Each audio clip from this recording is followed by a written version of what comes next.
Match très important entre deux formations dans une position très inconfortable. Rodez 18e accueille Pau 19e et il n'y a que 2 points d'écart entre ces deux formations. Rodez reste sur une série assez incroyable, 5 matchs nuls. Les Ruténois ne perdent plus mais ont beaucoup de mal à s'imposer. Il reste d'ailleurs sur 14 matchs sans succès. Pau de son côté reste sur 4 défaites et inquiète encore un petit peu plus. Le promu palois n'a remporté qu'une seule de ses 9 dernières rencontres. S'il y a un vainqueur dans cette partie, ça peut valoir très cher. Rodez va essayer de s'imposer à domicile. Première possibilité sur ce corner. Bien frappé, la déviation au premier poteau. Le corner de Rémi Boissier. Ça plonge ensuite et ça passe de l'autre côté du but. Ça n'est pas cadré de très peu. Plusieurs joueurs se sont jetés. Avec notamment Alan Kerwedon. Ça ne passe pas pour Rodez qui domine tout de même les débats. Nouvelle chance.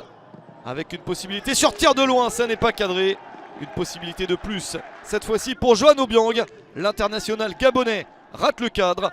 Mais Rodez a les meilleures intentions dans cette première période. Pau a du mal à réagir, même si Romain Armand se bat ici.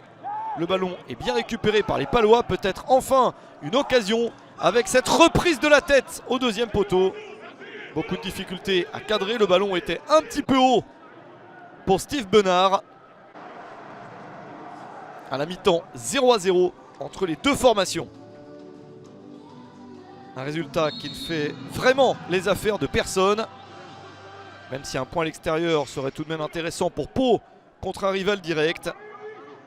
En seconde période, les Palois sont pressés, ballon récupéré par Rodez. Avec cette possibilité d'enrouler le ballon. C'est signé Ayoub Wafsa. Quelle frappe superbe à la 66e minute pour le 1-0. But magnifique pour Wafsa qui est sorti du banc en cours de seconde période. C'est son 3e but de la saison. Frappe somptueuse sur laquelle Alexandre Oliero se retrouve trop court. Le but qui change tout dans un match où il y a peu d'opportunités.